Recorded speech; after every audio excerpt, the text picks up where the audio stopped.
Dipersilahkan. Bismillahirrahmanirrahim. Alhamdulillahirabbil alamin wassalatu wassalamu ala asyrafil mursalin sayyidina Maulana Muhammadin wa ala alihi washabihi ajmain, amma ba'du. Para pendengar dan penggemar radio yang kami hormati, berikut sebagai mukaddimah bahwa Profesor Zaini Dahlan berkeinginan UII punya tafsir dan terjemah sendiri. Lewat proses yang panjang dan melibatkan tim, di antaranya saya, terbitlah tafsir versi UII juga terjemah versi UII. Di antara ciri khas terjemahan UII adalah bahwa bahasa Arab yang tentu mengandung kesusastraan Arab, balaghah, kemudian ditransfer untuk pembaca Indonesia, sehingga di antara ciri khas terjemahan UI adalah dengan rasa Indonesia dan tentu tidak merubah makna. Berikut beberapa kutipan yang perlu pemirsa atau pendengar tahu. Al-Quran adalah satu kitab suci yang diturunkan kepada Nabi besar Muhammad SAW. Dan di antara ciri Al-Quran adalah menjelaskan kebenaran secara jelas, secara gamblang. Sebagaimana firman Allah, bahwa Rasul adalah Rasulun minallah yatlu suhufam mutahharah. Rasulullah diutus oleh Allah SWT ketika penduduk Makkah sangat-sangat jauh dari kebenaran. Mereka adalah penyembah berhala yang dikira sebagai Tuhan, dan jumlahnya Tuhan-Tuhan itu banyak sekali.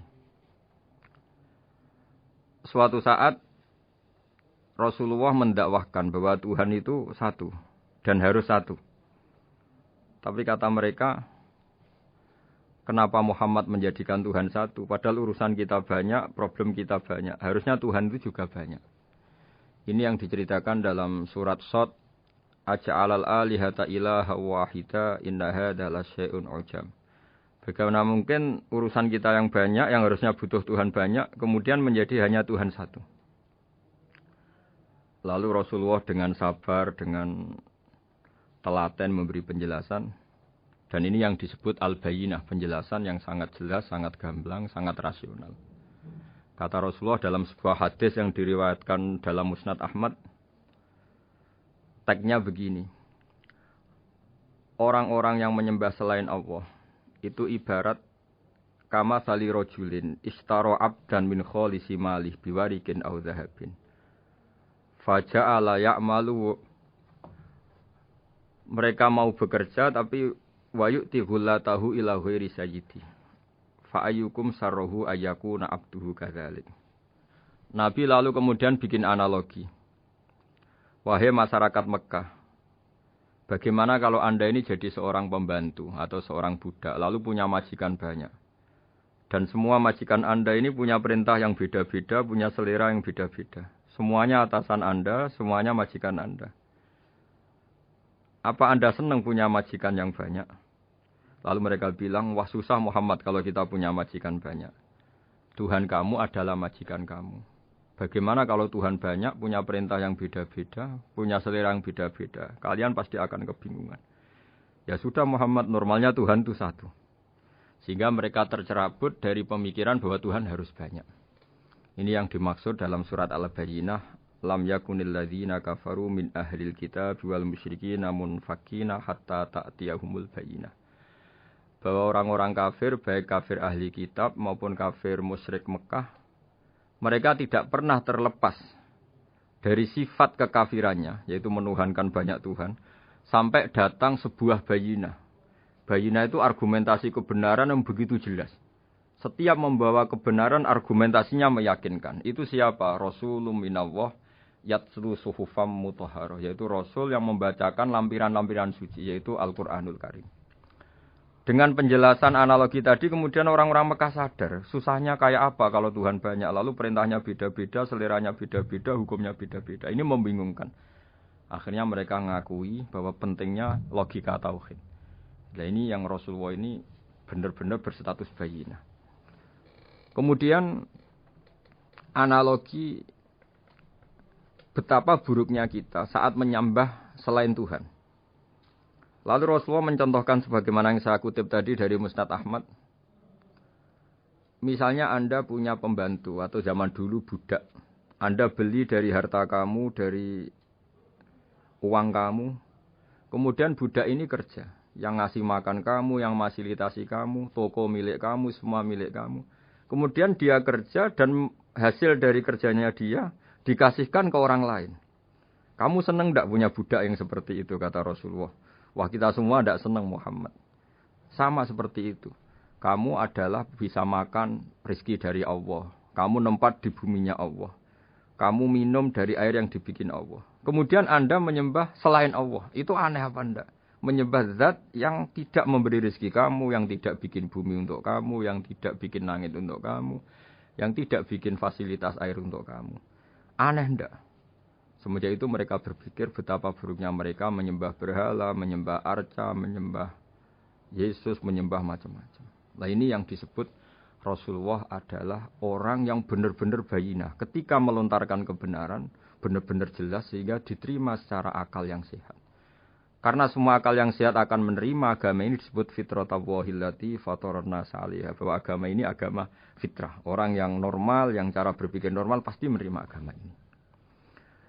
Nah, UII dengan terjemahan ini dan dengan tafsir ini ingin memberi penjelasan simbol-simbol yang ada di beberapa surat.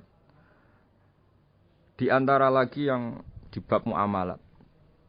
Betapa Rasulullah itu punya logika yang benar-benar mudah diterima. Dulu orang Arab dalam bab muamalat jual beli biasa menjual kurma masih kecil, masih belum jelas jadi kurma yang baik apa enggak. Kalau istilah orang Jawa masih pentil ini.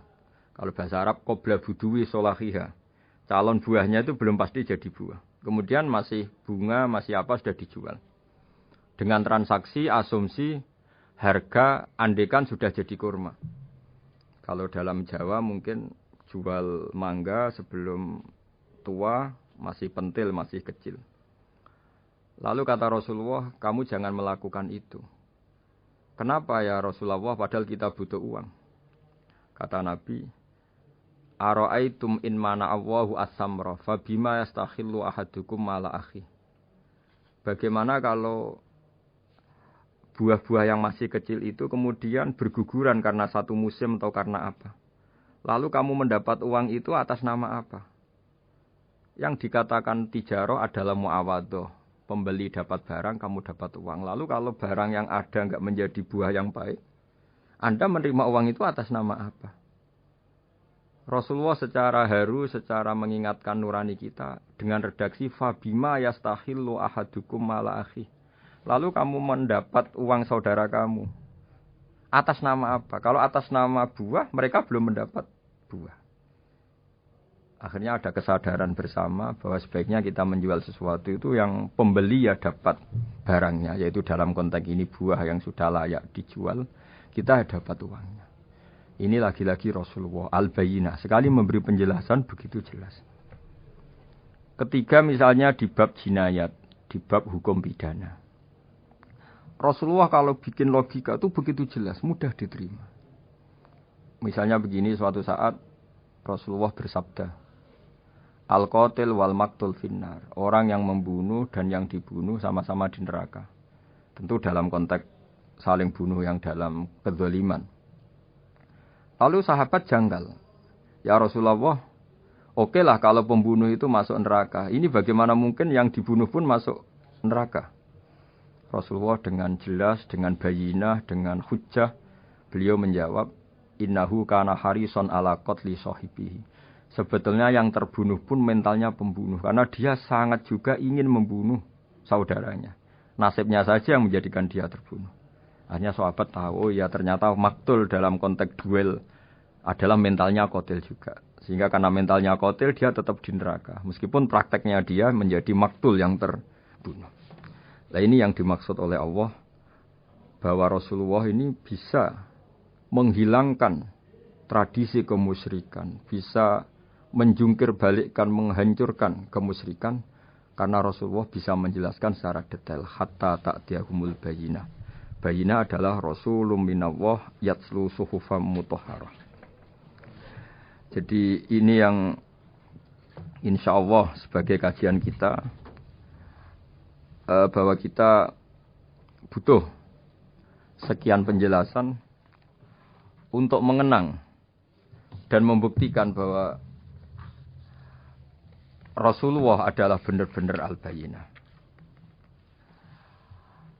Dari sekian contoh tadi, pendengar bisa tahu betapa agama ini mudah diterima oleh akal. Sehingga di beberapa ayat disebut agama ini liqaumi ya'qilun, liqaumi yatafakkarun. Agama ini bagi kaum yang bisa berpikir, agama ini bagi kaum yang mau berangan-angan. Dulu untuk menghilangkan kemusyrikan dengan logika kafir Mekah bahwa urusan kita banyak, harus Tuhan banyak. Itu panjang sekali. Di antaranya ada ayat yang spesifik tentang itu. Daraballahu mathalan rajulan fihi syuraka mutasyakisuna wa rajulan salamal lirajul. Hal yastawiyani masalah. Allah membuat satu perumpamaan, yaitu di surat Daraballahu mathalan rajulan fihi syuraka di surat Zumar ayat 29. Allah membuat satu perumpamaan bagaimana andaikan Anda jadi seorang pembantu atau asisten. Lalu Anda punya majikan banyak yang seleranya beda-beda. Kemudian dibanding misalnya Anda jadi pembantu dengan satu majikan yang akhlaknya baik, komitmennya baik. Anda milih mana? Lalu orang-orang kafir Mekah menjawab, Muhammad tentu kita milih punya majikan satu yang baik. Kalau majikannya banyak kita jadi repot. Lalu mereka kata Rasulullah, ya sudah, kalau gitu Tuhan kamu satu saja, jangan banyak. Kalau banyak jadi repot. Terus mereka baru tersadar bahwa menuhankan Tuhan banyak itu salah dan resikonya lebih banyak. Ini disebut munfakina hatta ta'tiyahumul bayyinah. Mereka orang-orang musyrik enggak mau tercerabut dari akar kemusyrikannya sampai datang al-bayyinah. Sebuah bukti kebenaran yang begitu jelas, begitu nyata. Siapa kebenaran itu? Rasulun minallah yatslu suhufam mutahharah. Yaitu Rasulnya Allah yang membaca lampiran-lampiran suci. Lampiran-lampiran suci ini dalam bahasa Arab diikutkan wazan isim maf'ul disebut mushaf. Makanya kitab suci ini ditulis di sohifah. Kalau dalam bahasa Arab lampiran itu sohifah, dijamakkan kata jamaknya suhuf. Kemudian ketika dicetak, dijilid disebut mushaf. Sehingga alhamdulillah UII Universitas Islam Indonesia punya mushaf, punya terjemahan, punya tafsir. Ini diharapkan kita sebagai ulama, sebagai dai, sebagai ustadz bisa warasatul anbiya. Karena kata Rasulullah al ulama warasatul anbiya. Saya kira demikian supaya pemirsa tahu, pendengar tahu bahwa betapa pentingnya menjelaskan secara bayyinah. Ini penting sekali karena sekarang pikiran di dunia itu macam-macam dan kita butuh energi untuk mengungkap lagi intisari-intisari dari sesuatu yang digulirkan atau dibahas Al-Quranul Karim. Sehingga Al-Quran ini benar-benar jadi ibrah, jadi teladan bagi kita semua. Jangan sampai karena kita lupa mengkaji Al-Quran sehingga hukum-hukum Al-Quran menjadi mandek. Kita harus terus mensosialisasikan supaya Quran ini hidup. Caranya gimana? Masyarakat dirangsang supaya tahu al-bayyinah. Contoh yang terakhir sebelum menutup perjumpaan kali ini, misalnya dulu orang kafir Mekah itu janggal. Karena mereka juga punya kajian bahwa Nabi itu bersyarat harus turunan dari bangsa Israel. Karena semua Nabi itu pasti turunan Nabi Ibrahim. Yaitu Nabi Ibrahim punya anak yang bernama Ishak. Ishak punya anak yang bernama Yakub. Yakub ini yang nanti punya anak Yusuf. Sehingga Yusuf bin Yakub bin Ishak bin Ibrahim. Ketika Nabi-Nabi ini hidup di Palestina, di Yerusalem, itu kayak jadi aturan bahwa Nabi itu harus turunan Bani Israel. Sehingga ketika orang-orang kafir Mekah dari kelompok ahli kitab ketika Rasulullah Muhammad mendakwahkan diri sebagai nabi, mereka janggal. Bagaimana mungkin nabi dari orang Arab? Nabi itu harusnya orang Yerusalem atau orang Palestina. Kemudian Allah memberi penjelasan, fihi ayatum bayyinatum maqamu Ibrahim, bahwa Muhammad adalah turunan Ibrahim. Bukti nyata adalah di Mekah ada jejak kakinya Nabi Ibrahim, yaitu yang sekarang kita sebut maqam Ibrahim. Setelah dilacak-lacak ternyata mbah-mbahnya Rasulullah atau nenek moyang atau leluhur Rasulullah bernama Adnan. Adnan ini kata sejarah-sejarah disepakati wa Adnanu bila raibin intadzawil ulumin nasabiyah ila dzabihi Ismail nisbatuhu wa muntama. Bahwa Adnan ini tertulis secara sejarah lengkap bahwa dia turunan dari Nabi Ismail. Ismail adalah anak dari Nabi Ibrahim. Kemudian makom Ibrahim ini juga dibuktikan sekian sejarah bahwa Ibrahim pernah di situ. Yaitu ketika Hajar, ibu dari Ismail, kesulitan nyari air, lalu lalang lari antara Safa dan Marwah. Kemudian kita kenang sekarang bernama Sa'i. Kemudian dekat Ka'bah ada namanya Hijir Ismail. Karena dulu jadi kamarnya Nabi Ismail. Hijir, hujro itu kamar atau ruang khusus untuk Nabi Ismail. Sehingga jelas sekali bahwa Ibrahim, Ismail, Hajar pernah hidup di Mekah. Lalu lagi-lagi orang kafir Mekah yang dari kelompok ahli kitab sadar bahwa Muhammad jadi nabi layak karena dia juga turunan dari Ibrahim alaihis salam. Ini yang disebut fi ayatum bayyinatum maqamu Ibrahim, bahwa di kawasan Mekah, kawasan Bakkah atau kawasan Hijaz jelas sekali ada jejak-jejak Nabi Ibrahim. Lagi-lagi ini bayyinah. Nah, bayyinah ini yang bisa menghilangkan sifat kemusyrikan, sifat kekufuran, karena lewat penjelasan yang panjang ini kemudian benar-benar diketahui bahwa Muhammad jadi nabi itu sah karena dari segi dakwahnya benar, perilakunya benar, hujahnya benar. Sekarang dari segi nasab juga benar karena beliau termasuk keturunan dari Nabi Ibrahim alaihissalam lewat jalur Ismail. Ini penting kita ketahui dan perlu kita kaji supaya istilah-istilah di Al-Quran kita tahu. Makanya banyak istilah di Al-Quran, misalnya wattaba'tu millata abai, kita ngikuti agama leluhur kami. Di situ disebut ada Ibrahim, ada Ishak, ada Ismail, ada Yakub. Kenapa demikian pendengar? Bahwa karena agama ini butuh tradisi.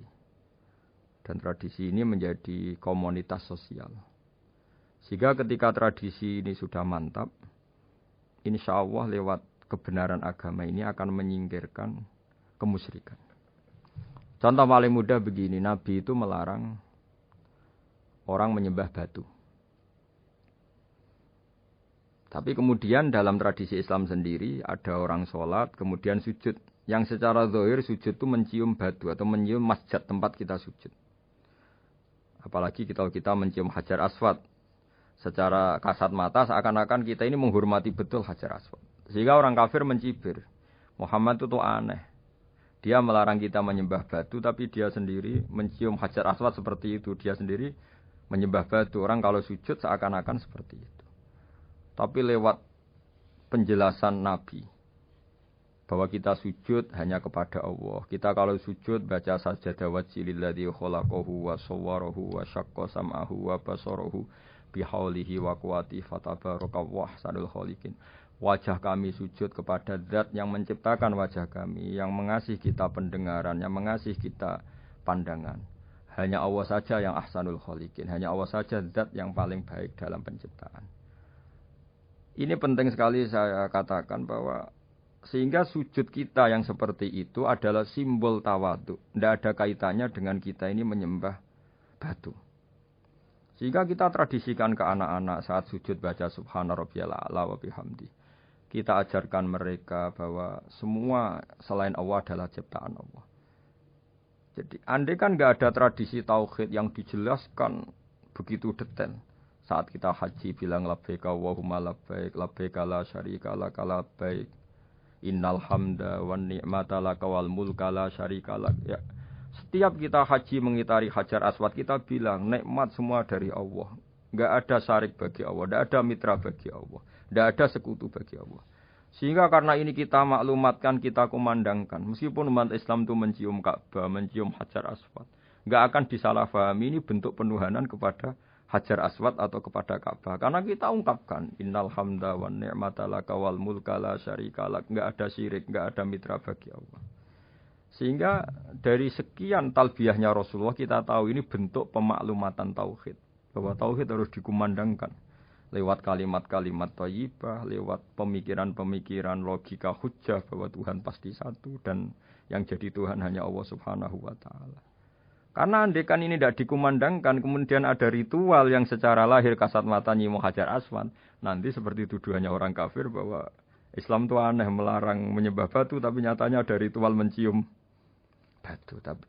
Sebab itu tidak menjadi aneh ketika Imam Bukhari termasuk rawi besar, termasuk hadis sahih yang meriwayatkan Sayyidina Umar atau Umar radhiyallahu anhu, itu setiap mencium Hajar Aswad beliau berkomentar, saya tahu betul kamu hanya batu. La tadurru wa la tanfa. Tidak memberi madarat, tidak memberi manfaat. Kalau saja saya tidak melihat Rasulullah mencium kamu, maka saya tidak mau mencium kamu. Dulu di era itu ada momentumnya. Kenapa sih Umar radhiyallahu anhu atau sahabat Umar susah-susah memberi penjelasan seperti itu? Karena dulu masih ada salah paham bahwa mencium batu itu identik dengan misalnya menuhankan batu atau mendewa-dewakan batu. Sehingga Umar berutuh memberi penjelasan. Sayyidina Umar memberi begitu penjelasan detail bahwa kamu hanya batu yang tidak mandoroti, tidak manfaati.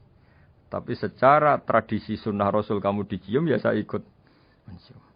Ini penting sekali penjelasan-penjelasan seperti ini, maklumat-maklumat seperti labbaik Allahumma labbaik, sehingga semua ritual Muslim tidak disangka atau tidak disalahfahami sebagai pemuja materi. Lagi-lagi penjelasan yang detail ini disebut al-bayyinah, Rasulun minallah yatlu suhufam mutahharah. Kemudian ayat berikutnya disebut fiha kutubun qayyimah, bahwa dalam kitab suci Al-Qur'an itu banyak aturan-aturan atau catatan-catatan yang begitu lurus, begitu benar. Nah, tentu karena kita ini orang Indonesia yang kalau mengakses langsung bahasa Arab mungkin kita masalah. Sehingga alhamdulillah Universitas Islam Indonesia menerbitkan seri terjemah juga seri tafsir, dan sekarang dibantu lewat acara ini kita berusaha atau membantu para pendengar untuk lebih memahami lebih jauh. Saya kira demikian. Mohon maaf kalau ada kesalahan. Assalamualaikum warahmatullahi wabarakatuh.